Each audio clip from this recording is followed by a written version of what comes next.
Tucker, folks. Got to hear Andy Fleming and his wonderful band down at Mullets this past weekend. Love some Brother Trucker. Okay, so where to start here? As usual, always a good question. I guess I should start by thanking everyone. Thanking particularly the Iowa chapter of the Sierra Club, Iowa Physicians for Social Responsibility, and Dr. Charles Goldman, speaking of physicians, in the studio with me shortly here. I want to thank the Great March for Climate Action as well, and remind folks to go to the Climate March's website, climatemarch.org. Sign up for the weekly updates the Climate March is putting out. Things are really moving forward, folks. I know we will have arrived at the saturation point when Frank from Des Moines signs up to march across the country. I want to thank Gateway Marketing Cafe for sponsoring this segment of our show, and three of our business supporters I want to mention. Leonard Tinker Heating and Cooling. Again, emphasis probably now on the cooling part. Give Leonard a shout for your AC and furnace needs at 371-2114. That's 371-2114. Okay, for food, folks, Hawk Restaurant, one of my favorite restaurants in the East Village. Hawk Restaurant is at East 5th and Walnut. 90% of what they serve comes from Iowa farms and local producers. Check them out, folks, online at Hawk Table. Also, I want to remind you about the Iowa Immigrant Entrepreneur Summit coming up on November 9th. That's a ways away. Not too early, though, to get it on your calendar. It's a great event. If you're thinking of starting up a business, they have all sorts of great workshops for you, a day-long event. That's the Immigrant Entrepreneur Summit. Again, learn more about that online at ies.org. Well, all right, before, as a prelude to our conversation about the IRS today and the Tea Party and tax stati, I want to, sometimes I read the funnies on Sunday morning and I just like, ho-hum, maybe I should have stayed in bed. Sometimes they... Read the funnies in bed. Well, I could do that, but that might spill tea all over myself. So anyway, this particular Sunday was pretty good, non sequitur. Did you see this one, Charles? I don't read the funnies. Well, you said that with such a droll expression. I have to believe you. All right. But I know you like comedy. I do. Well, I don't know. I mean, my brother's an inveterate reader of Doonesbury, but I never really got into it. I've stopped reading Doonesbury because even with glasses, the print is too small. I think it's intentional that they're. No, I don't blame Doonesbury. I think. Well, now we know what to get you for your birthday. What? We'll get you a big magnifying glass. Or how about just Doonesbury in larger type? Okay. Okay, so the horse, what's the gal's name? The kid in the non sequitur. I forget her name. Girl with the purple hair. She says, my annual summer vacation debriefing. That's what she's doing. And the horse asks, what's that? She says, that's when I take what I absorbed from the past school year and apply it to my life over the summer. And the horse says, well, it looks like you're doing nothing. Looks like you're not doing anything. And she says, mm-hmm. And they sit there for an empty frame. And he says, oh.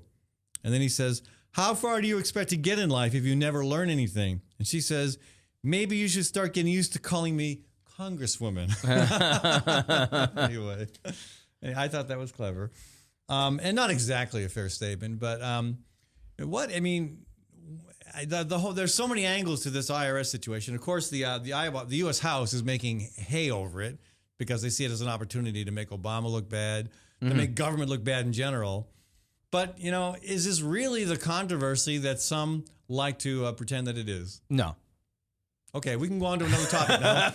We wrapped up that segment of our show. Well, obviously it's a very dry topic, which would have required that reporters instead of stenographers, maybe do some research.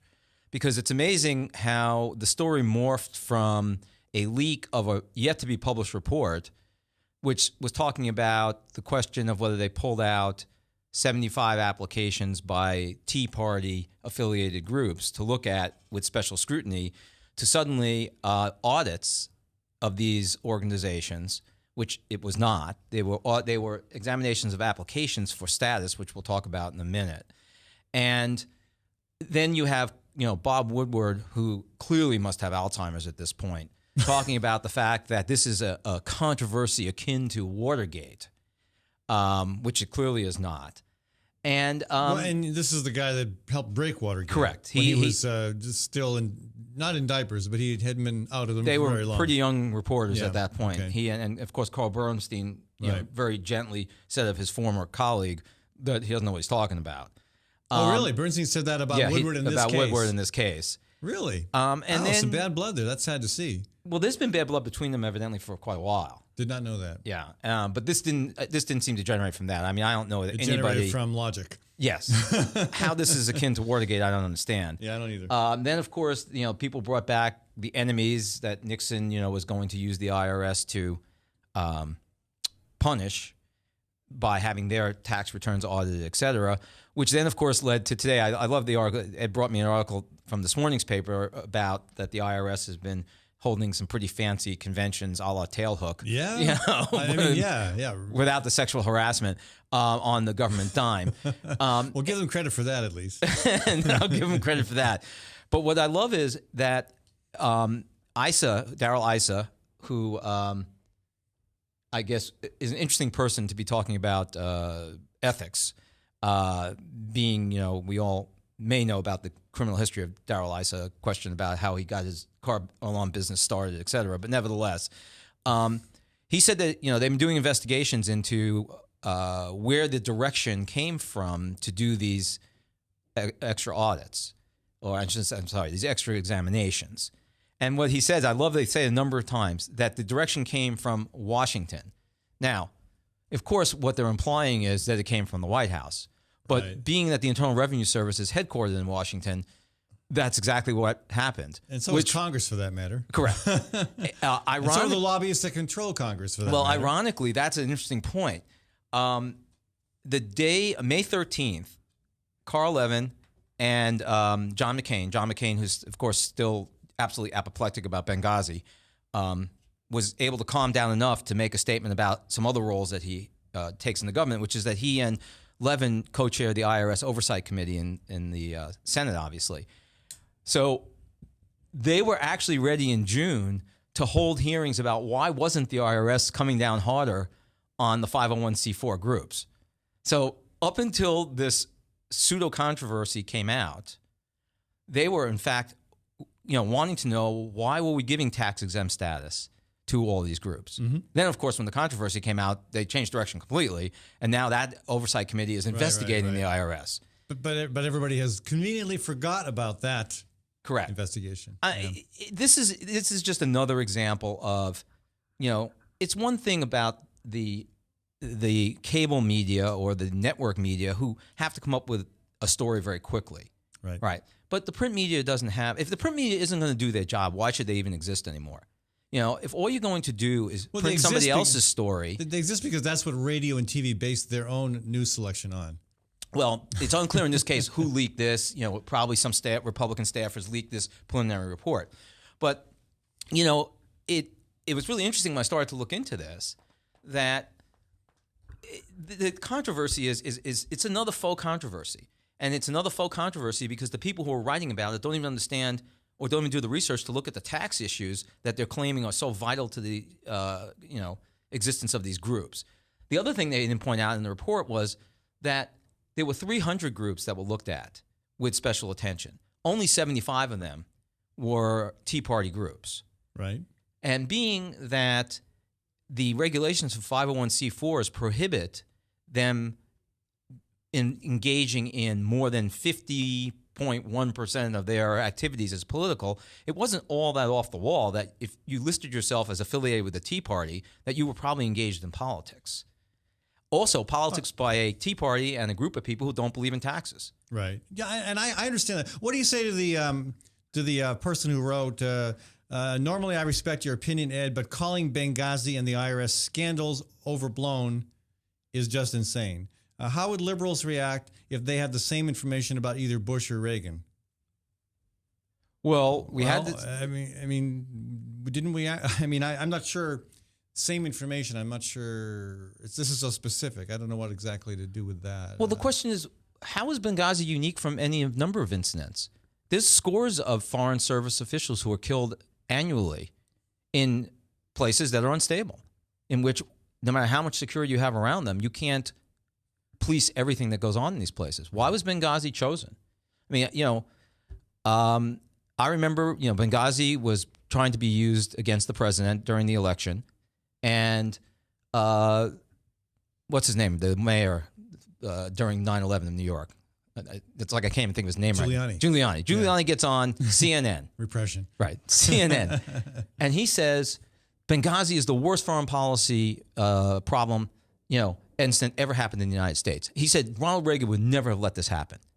Okay? Ronald Reagan, of course, let 250 plus Marines die in Lebanon. In Beirut, sure. Correct. Yeah. Who were sitting on a base with no clear purpose in the middle of a civil war, unarmed. And he orchestrated the Iran-Contra arrangement. I mean, it was a great business deal, but it might have been a little bit unethical in terms of what we expect from our government. So, yeah, certainly there are partisan Democrats who will keep their mouths shut and have done so under Obama if it's something that is critical of their president, whereas they might have been very vocal had it happened under a Republican president. But I think most people aren't that way. You and I certainly aren't that way. Yeah, no, I mean, I understand what they're saying, but these are overblown controversies. I mean, you need to do the reading to understand what this tax status afforded these organizations.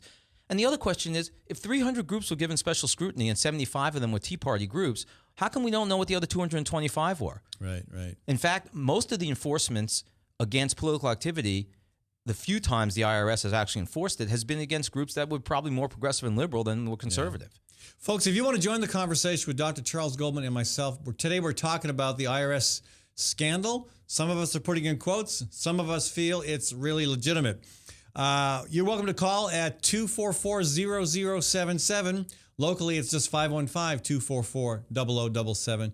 If you want to make that a toll-free call, stick an 855 in front of it, 855-244-0077. And my email address is fallonforum@gmail.com. When we come back, we got a couple calls already. We're going to go to Pat first. And I do want to. I want to get more information. I want more dialogue about the recent the story in today's news, which I guess we'll know more about tomorrow, regarding the luxurious wining and dining that has gone on at the IRS, which is not helping their case at all, which is really a separate issue. But let's talk about it because it is an issue and it's going to color the whole conversation about this. Folks, going to take a short break here. I do want to thank Gateway Market and Cafe for sponsoring this segment of our show, reminding you. Gateway Market and Cafe, not just a grocery store, also a cafe, and also a fantastic catering service. I want to thank Tally's Restaurant, Bar, and Catering in Beaverdale. That may be where I end up for supper tonight. Tally's has a fantastic menu, and it just changed. They just changed it up quite a bit. They're at 2712 Beaver Ave in the downtown Beaverdale area. I want to thank Diana's Wedding Cakes out of Newton for sponsoring this program as well, and remind you that it's a very specific business. You need a wedding cake, go to Diana. And I want to remind you about the Matthew Shepard Awards Banquet coming up. I think it's called the Matthew Shepard Scholarship Dinner. That's coming up on June 7th, and it should be a great event with the parents of Matthew Shepard being the keynote speakers this year. I'll be back in just a couple minutes.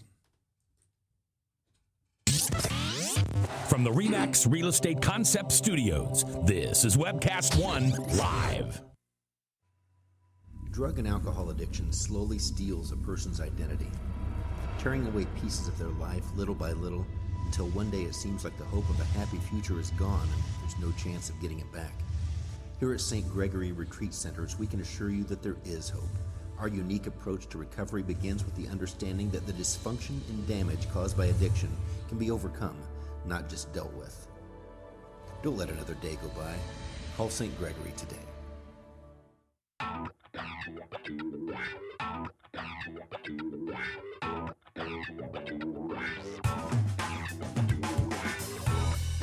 Well, good morning. This is the 7th of June in the Lord's year 2010, and this is day 1 of webcast1live.com. We will begin with Max World Live with my special guest, Tom Coates. In just a minute, there's Tom. Wait. Howdy.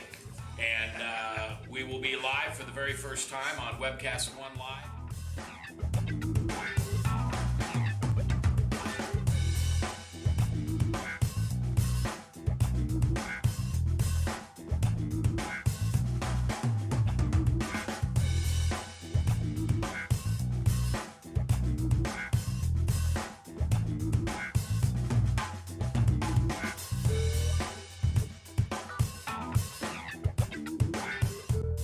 Someday we're going to look back on this and say, gosh, remember that old day in history?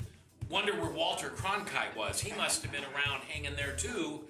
but actually it's the beginning of Webcast One Live. And thank you for listening. Thanks, Rob Spearman, and everybody who's put together this project together. And we're ready to go live now. So thanks for listening to MaxWorldLive.com.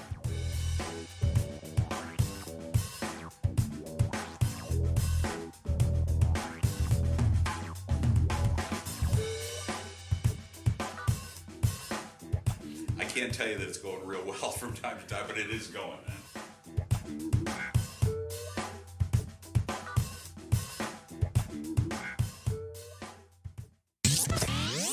From the RE/MAX Real Estate Concept Studios, this is Webcast One Live.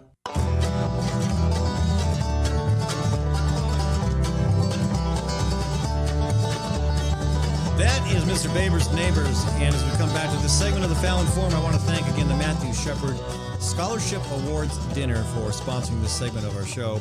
Also want to thank Fighting Burrito, both in Ames and in downtown Des Moines. Custom-made burritos for a very affordable price. I think it's like $6.50 for a big honking burrito that you get to decide how it's built. Check them out, folks. Join the fight. That's Fighting Burrito. Also want to thank Story County Veterinary Clinic. That's the brainchild of Kim Holding. She's been doing that for 30 years now.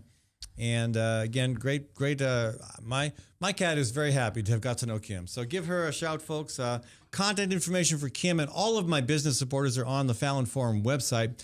I also want to thank Ritual Cafe, where I shall end up at eventually today, as I often do. Part of my daily ritual, and make it part of yours as well. A fantastic selection of teas, and if you like it, coffee, but I'm a tea guy. That's Ritual Cafe.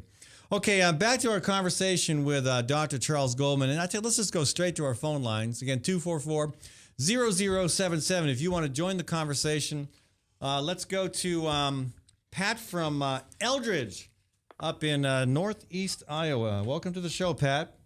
Southeast Iowa. Pat, are you there? Yeah, it says Southeast Iowa. Yeah, that's okay. Oh, southeast. What am I thinking of? Eldridge. Okay. Quad Cities, kind of. Yes, it is. Just north of Davenport. Yep. All right. I'm getting a little rusty on my okay. Iowa geography. I need to run for governor again or something. Do you think so? No. But it's a good way to learn Iowa geography, I'll say that. So what's on your mind relevant to this conversation? Well, my guess is that the groups that the IRS investigated, none of them meet the requirement of being exclusively as opposed to primary. Right. Now, that's an important distinction, but unfortunately, the exclusive language of the 501c4s was in the original enacting legislation from the Congress. In 1959, the IRS itself somehow decided to interpret it as meaning primarily, and that's, of course, where the problem But they didn't make arose. a law, though. No, but they are the ones who are. That is what it says in the tax code. The tax code, as far as they are enforcing it, is primarily. You're absolutely right. The initial the law enacting wasn't legislation changed, though, said correct? exclusively. I'm sorry? The law was not changed, No, the law was not changed. so it should still hold it, It right? should still hold. If Congress wanted to, they could basically say to the IRS and could have told them 50 plus years ago, 60 plus years ago that no, we wrote exclusively. But you're absolutely right. If they just enforce their own law, then there wouldn't be an issue. You're absolutely right. Yeah, there'd be no issue at all. That's correct. But really, is there an issue now anyhow, Pat? Pardon? Is there really an issue anyhow? Well, we know there's not, but there is. I mean, what else they got to do? Well, they could fix a budget. Well, I mean, you really got to ask and yourself. address climate change, and They've got 3 committees and the FBI looking into this. Right. And the oddity is that having 501c4 status only gives one advantage to these groups, and that is they don't have to disclose their donors. And that's Right. why they're a perfect conduit for people who want to do something political and not be That's disclosed. not the case because it doesn't read that way. It's those outfits can only deal with social issues. Well, that's Nothing correct. but. They by the IRS's enforcement, they have to be primarily dealing with social issues. They are now able. They can't necessarily endorse a candidate, but we understand that, for instance, the Swift boats, the veterans, the Swift boat veterans, Right. that was a 501c4. Now, they weren't engaging in political activity because they weren't endorsing President Bush, but obviously by being against John Kerry, they were essentially, of course, involved in political activity. You're absolutely right. That would seem political to me. That would seem political to me also. Yeah, somewhat. But I guess they could have shown that the other 50.1% of their activity was educating people about Vietnam War veterans, Right? But who if just the happen to law be has not Democrats. if the law has not been changed, You're absolutely right. The law was not changed. This is all about the IRS's interpretation of the enacting legislation. the IRS should be off the hook. Well, what of course happened with Citizens United. This was not an important part of the tax code until Citizens United. And as soon as Citizens United decision was made, everything went crazy. Because up till that time, most of the parties that were clearly politically active registered as 527s, which do have to disclose their donors. Yes. Well, let me ask you, Pat. I think Goldman and I agree on this. What's really a non-issue is the notion that the IRS was somehow off base in investigating a applicant with the words Tea Party in their name. I mean, Tea Party they've demonstrated that they're very overtly political. I mean, they even have the word party in there. Correct. They talk very openly about candidates, about being affiliated with the Republican Party, about primarying Republicans that aren't, quote, Tea Party enough. I mean, I don't know. I mean, yeah, if I was an IRS worker, those would be red flags for me too. Well, the other thing is 85% of the money that's funneled through these organizations is tending toward Republican and right-wing causes. If there were 300 groups that they gave extra scrutiny to, remember, we haven't heard the other 225. Yeah, who are they? Right. So if 75 of the 300 were Tea Party groups, that's actually well below what you would expect. Because, in fact, if 85% of the money is being funneled through groups that are, in fact, right-wing oriented, then it would. I would think when they publish the list of the 300, when the Inspector General comes out with it, it should be like 280 of them should have been. Yeah. You know? So is that similar to your perspective, Pat? No, I think that the exclusively ruling stands. And if these guys, I don't go for that 51%. They're supposed to be, if they're tax-free, they're supposed to be social. No political, period. Well, I agree with you. I think what should happen, they should get rid of the 501c4 status completely and say you're a 527. Unless you're engaging exclusively, 100% in a social welfare entity, you should be a 527. You know, everybody can have an interpretation. But then That's what the law reads. But then we'd lose all those IRS jobs. No, there's plenty of things. Well, first of all, the irony is the IRS is not going to enforcing the 501c4 generates almost no tax income for the United States. The 501c4s are able, for the most part, to write off against expenses anything they take in. Right. So they would generate almost no income from actually moving them into a taxable status. See, here's what I wonder. I mean, to me, a bigger red flag than a 501c4 applicant with the name Tea Party in it would be a 501c3 applicant with the name Tea Party in it, because that's the entity that is applying for strictly educational recognition, where donations made to it are tax deductible. And that's the big appeal. That's the allure, is to be able to say to donors, hey, give us money and you get to write it off on your taxes. That's exactly right. And so I'm surprised that this is not even more so about 501c3 organizations applying with the name Tea Party in there.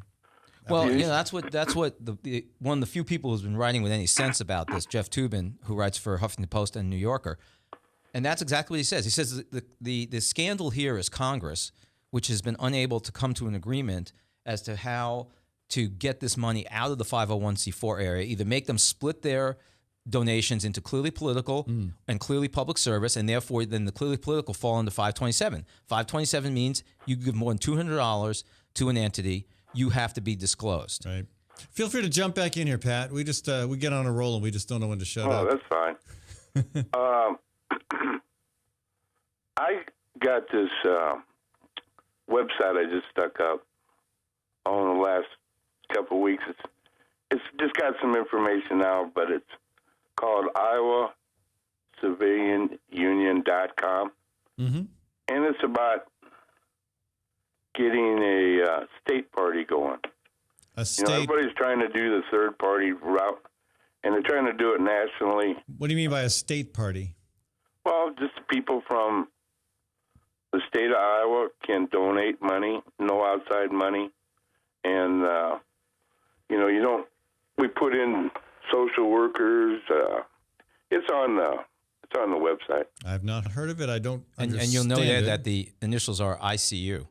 Yep. ICU? Yeah. Yep. Are they? I like that. Yeah. Okay. Iowa Citizens Union. That, But we don't that strikes close to home for Charles. Exactly. It warms my heart. Yeah. right. And pays your Well, bills. Pat, how do you feel about a day or two after the supposed scandal was, made public? There was a lead article in the Des Moines Register about a woman who runs a very small pro-life group, claiming that the IRS was asking her for excessive amounts of paperwork when she made her 501c4 application. The only educational role this woman's group seemed to hold was that they passed out leaflets in front of Planned Parenthood and other abortion clinics. Well, that's political. Yeah, Yeah, it I'd seemed say political so. to me too. I'd say so. Yeah, but I mean, she was presented as one of the small people who were being harassed by the IRS. I mean, harassed by the IRS in this case means they ask you for more paperwork. They don't come looking at your... News is going to dig up everybody they can. Well, exactly. But I mean, it just shows you how off base, and how come there wasn't an article in the Des Moines Register explaining to people what the difference is in the tax code for these three entities and why it's important and why it's not important? The Cook brothers are trying to buy newspapers. Well, It's just not the Cook brothers. There's some guys out there involved with them. I mean, they got, there's only X amount of money in this world, and they got a lot of X's. Hey, Pat, thank you so much for the call. Nice to have a caller from Scott County. And by the way, next July, there should be about 1,000 people walking darn close to the town of Eldridge as they cross the country on behalf of the Great March for Climate Action. So keep your eyes open for a nice tract of farm ground for a campsite. Check out that website. Okay. Yeah. It's not full yet. But there's some information in there. Do me a favor, send the link, since I'm in the middle of the program, if you can, send the link to Fallon Forum at gmail.com, and I'll be sure to look it up, okay?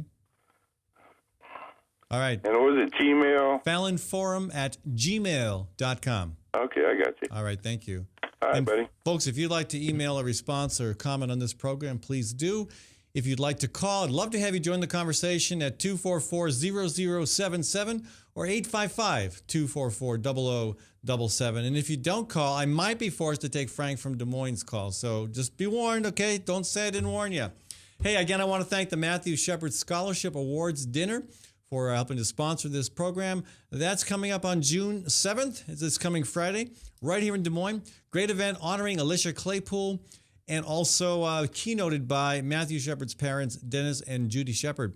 I also want to thank Sergeant's Garage at 6th Avenue and College Ave on the north side of Des Moines. They have been servicing 4 generations of Fallon mobiles. Check them out, folks. They do fine work. What are you laughing at, Goldman? Well, just because They've actually only been services Ed's vehicles, but Ed's vehicles go back as far as 4 generations. Well, they probably do.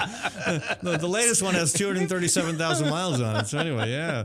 And I want to thank Dan Kelly as a real estate. Of course, Dan Kelly comes on the show wearing his hat as a legislator, but he's also a realtor. If you've got property you want to sell or buy in Newton, he's a good guy to go to. And I also want to thank S&P Piano.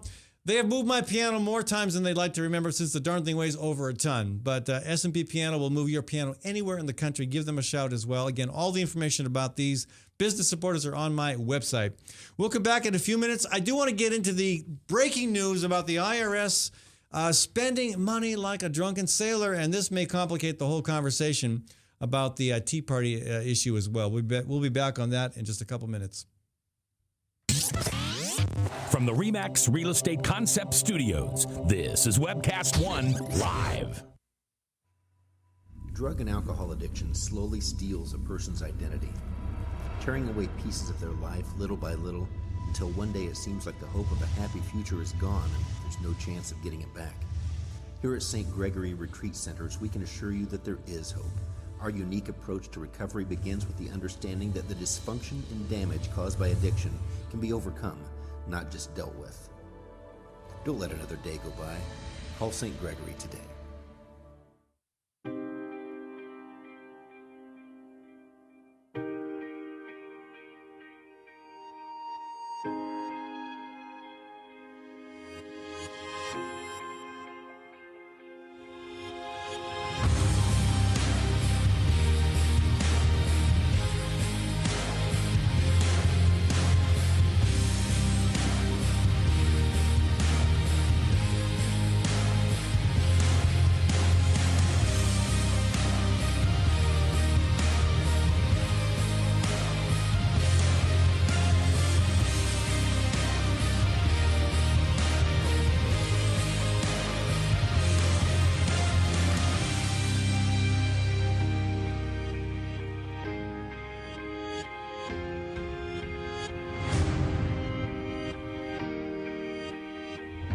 The dawn of a new era begins.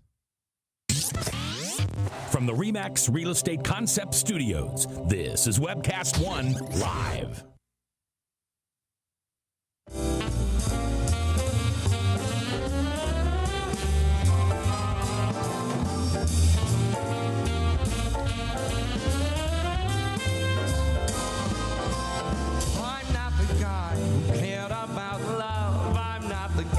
Empty chair. I thought that was the debate with Charlton Heston. No,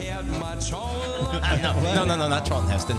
Clint Eastwood. Oh, Clint Eastwood. I get those guys mixed up. Yeah, he's going to take that act on the road. Same guy, different gun. Yeah, it actually just got a visit from the IRS because, the Great March is a 501c3. Yeah? Now, what did you have to do to, how much work did you have to do to get the IRS to approve that? Well, they haven't officially approved it yet. I have a feeling, though, that with what's going on, they may expedite the process. They're probably not going to turn these things around quickly now. But, they have got a lot more. Their workload certainly increased after, as you pointed out, Citizens United. It tripled in the 2 years after Citizens United. Yeah, and it's just become even more. Yeah. It just keeps going up. So it's an issue. Hey, I want to thank, before we continue, one of your colleagues, Dr. Dick Deming, with Above and Beyond Cancer. He's also the chair of the Cancer Center at Mercy, I believe. He is. Yeah. He's working with others to put together the $1 Million Marathon. This is coming up starting June 21st on the West Coast. 160 marathons doing a relay across the country to raise money for cancer, coming through Des Moines in mid-July. So if you'd like to run a marathon, Charles, marathon? I don't run. All right. Charles does not run. He just operates. I do other things, but not run. Yeah. So anyway, they still need some folks to. They may have filled all the slots now, but as of a couple of weeks ago, they needed a few more marathoners. I do want to thank some of my other business partners as well. Community CPA and Associates at 3816 Ingersoll Ave. Again, not just for the tax season, but your general accounting purposes as well. Give them a shout at 288-3188. Also, again, a reminder about Fighting Burrito, where I often end up for lunch because the burritos are fantastic. They're custom made and they're very affordable. And I want to remind you about my anchor business sponsor, Gateway Market & Cafe at 20th and Woodland. Please, again, support all these local businesses that help make this show possible and are run by great local people that care for our community. Before we go on any further, I got to share this with you. Maddie, put up the picture from today's Des Moines Register, would you? This is the sports page. Okay, Charles, check this out. Now, if you saw this and you didn't see the caption, you were thinking, oh my gosh, they're arresting a golfer. I mean, the guy looks like he looks unhappy. It looks like people are clapping because some horrible criminal has been arrested by this. But no, this is what's happening. So the winner's jacket at the Principal Charity Classic is a fatigue jacket? I guess it is, yeah. But it's just a shocking photo to me. Given my first impression was that, oh no, that golfer's being arrested. Anyway, no, he's getting the jacket put on by these guard folks. I just thought that was too darn funny. Waving the flag. And totally unrelated to anything we're talking about. All right, again, 244-0077, the number to call if you want to be on this program, or if you want to email me. Also, again, Fallon Forum at gmail.com. Okay, we have another Frank on. We have two Franks, and I'm going to go to the one that has never called the show before. Frank, on line 2, welcome to the show. Yeah, this is Frank, and I want to let you know I've decided to go on the march with you. Oh, this is okay. This is okay. Now I can't keep that up, but I thought that would be kind of cute, That would be at the risk of taking Frank's thunder, since I know he's going to volunteer to come on the march with you. No doubt. We're just waiting for the. Actually, we're just waiting for Frank to give us the biblical interpretation of the IRS code relating to 527s. Excellent. That'll be interesting too. So, what's your take on the IRS? Well, with respect to the IRS, since the congressional mandate on them was so explicit, and then to have the IRS come out and interpret the rules itself, with this in that kind of wishy-washy manner, it'd be really interesting to see what our congressman's take on that would be, and to see if they could straighten that out a little bit, and maybe walk that back a little. The comment you made on the idea that we're not getting any investigative reporting from the Des Moines Register anymore, I think is very powerful too.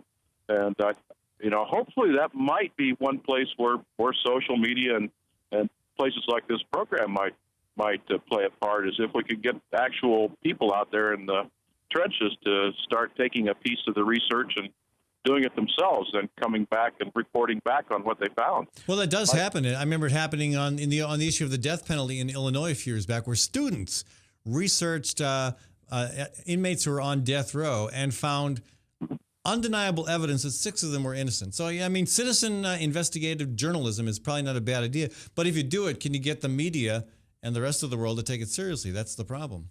Well, I think at some point, people are reducing their confidence in mainstream media. I think it's losing the public support, public confidence and trust. So at some point, people start looking to alternative means to get their information. I think you're seeing that in droves with young people right now. Mm-hmm. I think your program here is a good example of that. Well, it's true. I mean, if the print media cannot give us this kind of work, they have no reason to exist anymore. Then all they are is a carrier for print advertising, which is pretty much what they are. Seems like all they are now. That's what we see. Is we see a regurgitation of AP articles, and in the Des Moines Register. It's unfortunate. It used to be a good paper, I thought, but they just continued to cut their investigative staff down and down and down until they're now no more than an advertisement. Mm-hmm. Well, they're certainly doing a great job at advertising for Hy-Vee, and I'm not opposed to advertising. Obviously, this program is in part made possible by advertisements from businesses, but be upfront about it. I mean, the Hy-Vee thing at the Register is just crazy. But we digress. Go ahead. Well, I just to the point of how you get the media to focus on the real issues relevant to this IRS scandal. I mean, to me, the biggest scandal is what came out today. How much money is being squandered on special events that, I mean, even in the big scheme of things, it's not that much, but it's out of line. It's not a good use of public money. Right. And, I have a feeling it's going to continue to drag the other issues into this and distract us from, the relevance of the Citizens United. I mean, I'd like some perspective on that. I agree with you that I think that's exactly right. The little line dancing episode that they're sensationalizing on the IRS there. That was likely just kind of a break in what was otherwise probably just a deadly boring day at IRS information conference. Well, what about corporations? I mean, corporations write off the expenses for these same kind of conferences, and you subsidize that. So, look at what doctors and dentists and lawyers do with these junkets they pull off in the wintertime. Doctors? Well, doctors? Actually, the junkets have become a lot less because of the issue of the untoward influence of drug companies. Because the drug companies are financing a lot of those, right? But the point is that as much as I'm, like anybody else, find it abhorrent how they're spending our money, corporations are spending your money too, because they're able to take the same expenses for even more lavish things. Give us some perspective. Give us Apple, which is tells us that they don't exist in this country anymore for tax purposes. Exactly. Let's find out how much they spend on this kind of conferencing. Apple, you mean? We'll hide that right there. Yeah. It's okay. No, that was our Bangladeshi unit that had that party. Yeah, I mean, it's hard not to compromise your principles anymore with this global economy the way it is. But. Right. Well, as long as people, actually, on one mainstream agricultural AM radio station that will remain unmentioned here. They had a doctor talking about GMO crops today and how what kind of impacts they were having, negative impacts they might be having on things like celiac disease and that kind of thing. So could have blown me over with a feather. Well, let me ask you. I mean, for all the criticism of the Des Moines Register and print media in general, I mean, the Register's editorial board, I think, even though I may not always agree, I think they are fairly thoughtful. I think they do a fairly good job at least presenting a reasonable, intelligent perspective. And, I don't know where they're going to go with this IRS thing. It may be the news department feels they have to cover it because other people are covering it. But I have a feeling that there's a lot of folks in journalism right now, in the media, that agree that this is a non-issue. Well, the problem you have is that many of these print media no longer have bureaus anywhere else. And so they're relying on stringers and they're relying on the wire services for a lot of their input. And so you don't see that kind of reporting coming in the smaller, smaller market papers, which again is making it very difficult for them to compete against internet and other sorts of media. Yeah. Well, any final thoughts there, Frank? Well, I'm wondering if do you think there's a role for like small independent investigative reporting, to be done out there? These young people out in journalism school with a video camera and a microphone, going out there and asking probing questions. And anytime they can catch these scoundrels out in the public anymore. Well, more of that is happening. I mean, we've got and there's a lot of trashy blogs out there, but there are also some that do really good, cutting journalism. And, and there was, for example, the Iowa Independent. That was a good online service. I haven't tracked it in recent years. Bleeding Heartland, a great local blog. John Dietz blog out of Iowa City. There's some good stuff happening in the blogosphere that I think is picking up the slack where we used to expect that stuff to be done by our daily paper. What's working against it is the concentration of media conglomerates, which is basically you've gone over the space of 50 years from over 20, 30 large media companies down to 5. Right. So your outlet has to be filtered through them. The other thing is that there isn't, in fact, a lot of good investigative reporting going on out there. You can find it really without much effort on the internet, but it's marginalized because most Americans are distracted. They're distracted by the economic issues. They're distracted by what passes for entertainment, and news is now considered entertainment. Yeah. So How about those clones? How about those clones? Which one, the Cyclones or the ones that they're trying to make of Charles Goldman so he can do the show regularly and operate on people at the same time? Yeah. That's right. Hey, Frank, thanks for the call. Appreciate the call. You bet. Thanks, All guys. right. Hey, I want to remind folks again, the $1 Million Marathon happening this summer. 160 marathons across the country to raise money for cancer research. Richard Deming's involved with that and the Above and Beyond Cancer Organization. Also want to thank some of my other sponsors, Max Wellman Music. Max Wellman, of course, performs all over Central Iowa and all the time and is one of the wonderful talents we have right here in our capital city. I want to remind you of Sid's Catering as a great option for putting together your event. Sid does... Charles loves her vegan stuff. Oh, it's awesome. Even the residents like it. They'll eat it. Yeah. Yeah, and I've tried it too. I tried she made a vegan chocolate cake for my birthday, and I'm saying, oh, vegan chocolate cake. It was great. Fantastic. Anyway, also want to thank the Immigrant Entrepreneur Summit and remind you that it's not too early to get it on your calendar for November 9th. It's a day-long event that will help you start your business. 100 people put their business plans together and successfully kick something off after last year's Immigrant Entrepreneur Summit. I'll be back in a few minutes. We may take other calls again. So far, audience, beloved audience, you've been successful at preventing me from having to take Frank from Des Moines' call.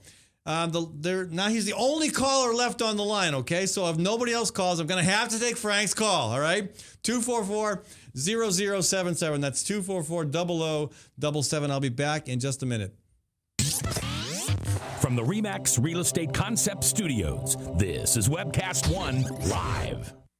I'm Brian Leach, owner and general manager of Service Legends.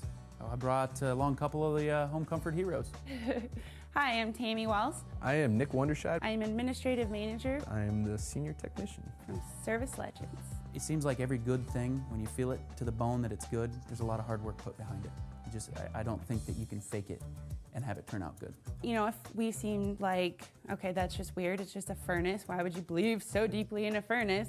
It's not just that, we want to show the world that you can have good service. Yeah, I mean, it's your home. It's built into our daily trainings, it's built into our culture, that we're gonna do whatever it takes to have each client say they love us, period. That's why we spend all the hours in the training that we do. And if we guarantee it's gonna be a good experience for you, or else it's free, what type of work do you think we're gonna do? There is a guarantee. Temperature selection guarantee, fixed right or it's free guarantee, comfort guarantee, best value guarantee. All of these guarantees hold us accountable to ensuring that we exceed your expectations. And if for whatever reason we'd fail and we can't make it right, we guarantee all of those guarantees with a 100% money back guarantee. I mean, if you don't think that your technician can fix it right, are you gonna say that to a client? No. You don't have to worry about having a technician come to your house. We drug test, background check all of our team members. We put safe people in your home. Each and every one of our service techs, 400 hours a year in training. You tell it the minute they walk in the door. They know what they're doing, they've done their homework, and they actually truly care about what you want. Because at the end of the day, you're the person that makes sure I have a job. They're going to be listening. They're going to want to know what your challenges are. Then they're going to come and give you options, and you get to choose. If I'm there to help and I make it easy and painless, I did my job right that day. Well, when it comes to your comfort, safety, and your family, you don't necessarily go buy the most expensive, but you get the most bang for your buck. Oh, it's worth it, because there's a lot of people that will find a way to get it to work right now and then leave and then come back, charge you again, and the cycle just repeats itself. So when I'm out there looking at the furnace, I want to find why it failed today. How can we change the part today with something that you're not going to have to worry about? Is it worth changing the part today? I mean, you can put a lot of money into a furnace. I can fix parts all day. There's good job security in that for me, but is it the right thing for you? I get a lot of the phone calls of after the technicians are there. They're just in awe. They're like, wow, you guys are great. I mean, I don't even know what to say. You guys are great. Everything you did was perfect. It was great. Keep going though, I like this. Just give us a try. I'm gonna take all the risk. I've got the time to make this right. I've got the support to make it right. Just check us out. And if you don't see the value in what we do, I mean, fixed right or it's free or 100% money back. enough said.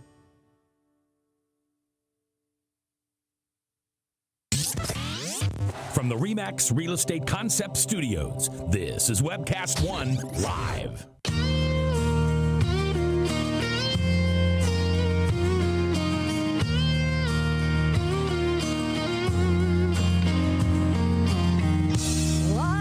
That's Mary McAdams, folks. And actually, no, that's not Mary McAdams on your screen. No, that's Russ Cochran. That's Russ Cochran. And Charles Goldman apparently has figured out what's really going on here. He's not being arrested. That's correct. Okay. I think what's happening here is, the U.S. Army is having trouble getting people to enroll in the volunteer effort, and so this is enlistment. This is enlistment. Yeah, that's right.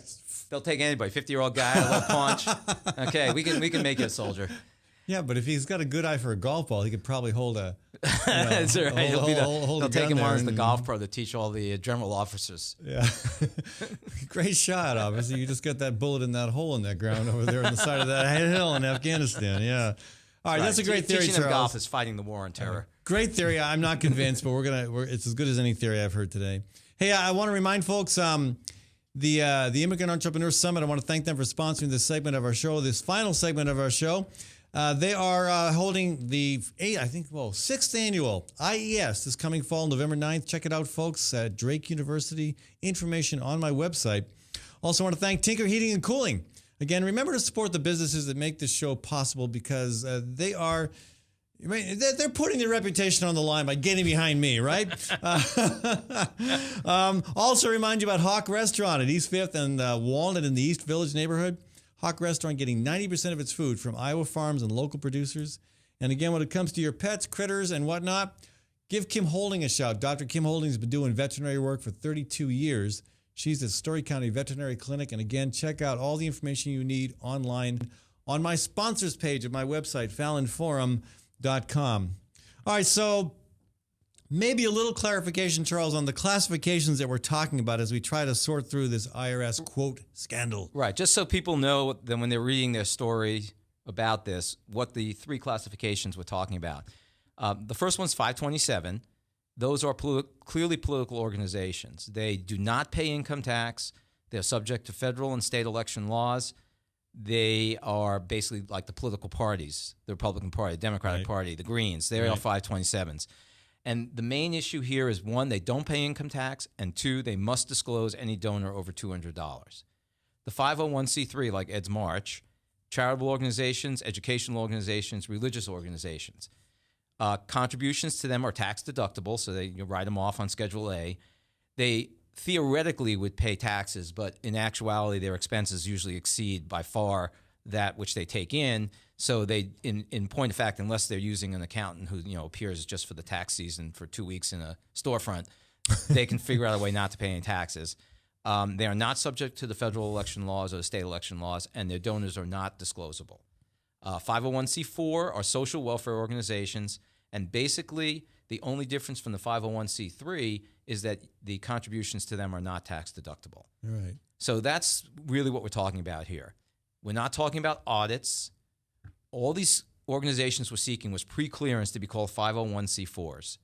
They could continue to operate without that clearance. And if they lost the clearance, they would have almost no tax liability anyway, because that's basically how these organizations So you're basically saying it's more of a non-issue than people even think. Correct.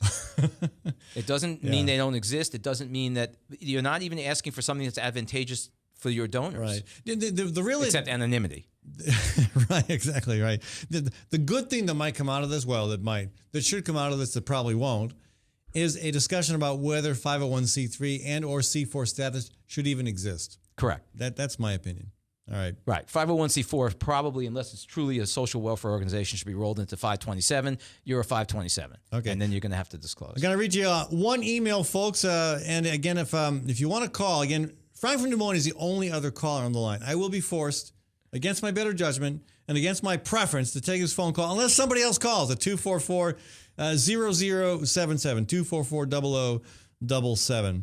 Okay, so this email says, again, this is critical of our view that the IRS thing is not a scandal.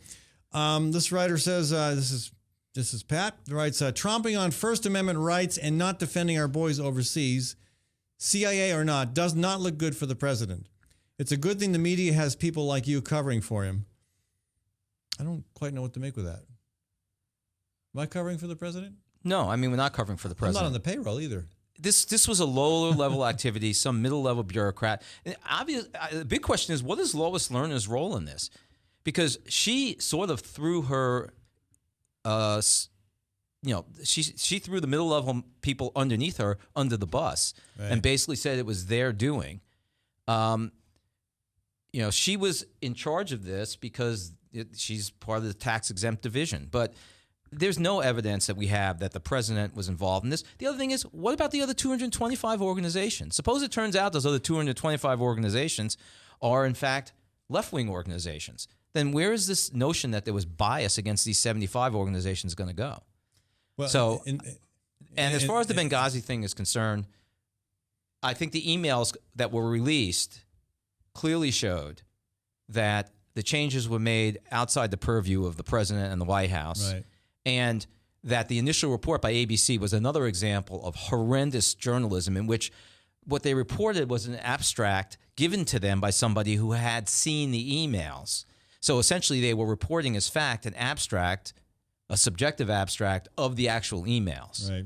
The part of it is there's so much pressure in the media world to be the first to jump on the big story, And we saw that after the bombings in Boston after the marathon. But it's really interesting. Probably the two reporters who have the greatest reputation, in the public's eyes. I mean, there are people like Bill Moyers who certainly deserve more adulation than he gets. But the Carl Bernstein and Bob Woodward, and they didn't jump on that story. They did careful and very fastidious research and investigative reporting. Unlike this one, which Bob Woodward jumped right on. All right, folks, you failed. You did not call. 244-0077. Oh, too late. Frank from Des Moines is with us. Elvis's love child joining us here on the Fallon Forum to tell us how much he loves the IRS. Frank, welcome to the show. Wow, what a build-up. 55 minutes to build me up. Well, it took a whole hour to build you up. Come on. That's right. Well, first off, Charles, my favorite co-host, I'm going to have to fire him as a mind reader because nothing biblical. Okay. And for the last caller that called in, I actually volunteered to march with Ed back in the early part of May, but I told him he had to provide me with some yak tracks. But you don't need yak tracks in the desert, Frank. Oh, when you're marching across Iowa and 7 inches of snow.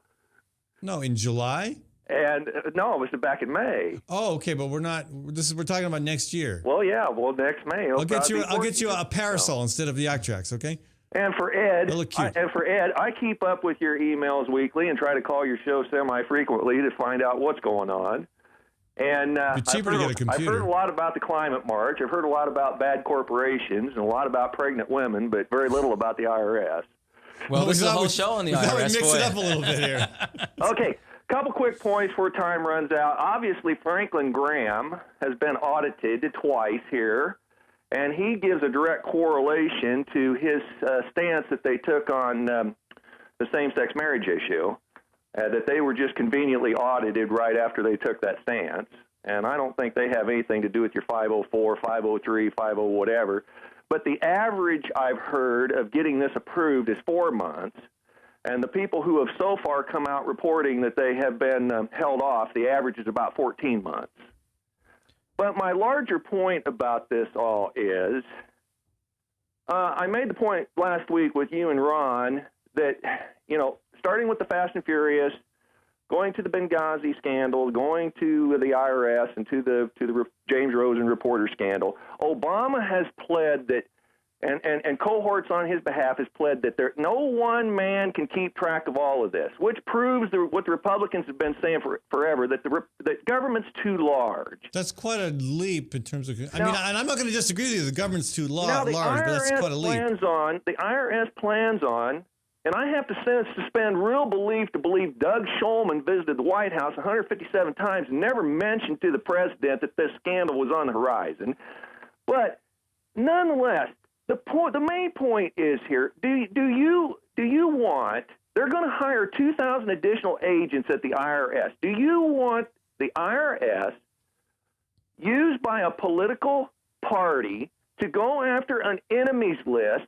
Now, not only with audits, we don't even know what the other 120 or 225 groups are. They could be left-wing groups. Yeah, well, I'm sure there's going to be a token liberal group, but I'll guarantee you the vast majority of them is conservative groups. Going to put some money on that? But do you? You lose, you have to march. Statistically, that's going to be the case because there are more conservative groups asking for this exemption. Do you want our government armed with your medical information now, tied to your financial situation, in charge of an enemies list? I don't, and I have to go. Instead of Leonard Boswell offering you an $80,000 a year job, how about Leonard leveling about 2 or 3 audits your direction through some sway at the Iowa Internal Revenue Service? I guess I'll have to settle for the lawsuit. Frank, and I gotta run. The show's about over here. You should have called earlier. And the only question I'd ask before Frank gets off is, Frank, why is it always about big government but not about big corporations? How much more responsible are the executives of big corporations? Frank, don't answer that because we're going to talk about that on Thursday with Ron Yarnell. Well, and although I'm really hesitant to have you call in twice a week, Ron really wants you on the show on Thursday to answer that very question, okay? Ron wants me on the show Thursday? He wants you to call in because... Okay, if I'm available, I'll give him a buzz. Oh, what a guy. Right. Ron, thanks for the call, Frank. All right, bye. Charles, we got to wrap it up. Thanks for joining me. Pleasure. Okay. It's good to hear Frank. I haven't been here a couple times and he hasn't called. Kind of missed him, didn't you? Yeah, definitely. All right. Well, hey, folks, I want to remind you of the Immigrant Entrepreneur Summit and thank them for sponsoring this segment of our show. That's coming up on November 9th at Drake University. A reminder, too, of Community CPA and Associates, thanking them for being a sponsor of the Fallon Forum. Also reminding you about Ritual Cafe. You should make them, like I do, a near daily part of your ritual. Again, not just for coffee, great food, tea, but wonderful music opportunities in the evenings as well. And to remind you about Tally's Restaurant, Bar, and Catering. Tally's is in Beaverdale and a frequent place that I like to go. Check them out at 2712 Beaver Ave. I want to thank Maddie Arrington, my producer. I want to thank Webcast One Live for providing the studio. I want to thank the Sierra Club, Iowa chapter of Physicians for Social Responsibility, and the Great March for Climate Action for helping to make this program possible as well. I'll be back tomorrow. We have Maggie Fox with Climate Reality joining us. We also have Maureen McHugh. Dr. Maureen McHugh is with Physicians for Social Responsibility, and she's on the front lines of what's going on in Iowa City as the Iowa River continues to rise. Unlike some parts of the state where the water's going down, ain't so in Iowa City. And we're going to talk about the situation on the ground and also the climate change connection. I'll be back tomorrow, folks. I hope you join me then. From the RE/MAX Real Estate Concept Studios, this is Webcast One Live. Drug and alcohol addiction slowly steals a person's identity, tearing away pieces of their life little by little until one day it seems like the hope of a happy future is gone and there's no chance of getting it back. Here at St. Gregory Retreat Centers, we can assure you that there is hope. Our unique approach to recovery begins with the understanding that the dysfunction and damage caused by addiction can be overcome, not just dealt with. Don't let another day go by. Call St. Gregory today.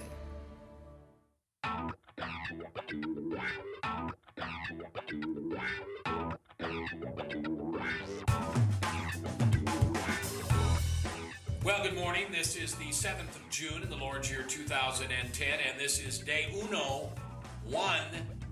of webcast1live.com. We will begin with Max World Live with my special guest, Tom Coates. In just a minute, there's Tom. Wait.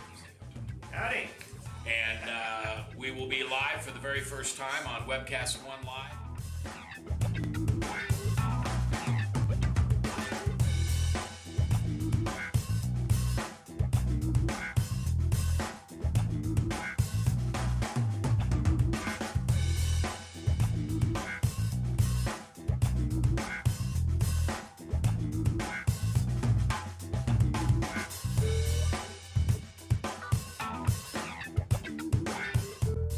Someday we're going to look back on this and say, gosh, remember that old day in history? Wonder where Walter Cronkite was. He must have been around hanging there too. But actually, it's the beginning of Webcast One Live. And thank you for listening. Thanks, Rob Spearman, and everybody who's put together this project together. And we're ready to go live now. So thanks for listening to MaxWorldLive.com.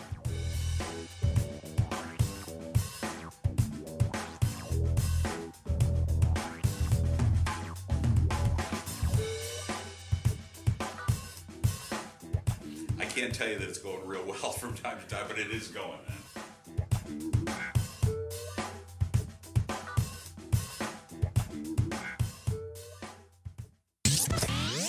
From the RE/MAX Real Estate Concept Studios, this is Webcast One Live.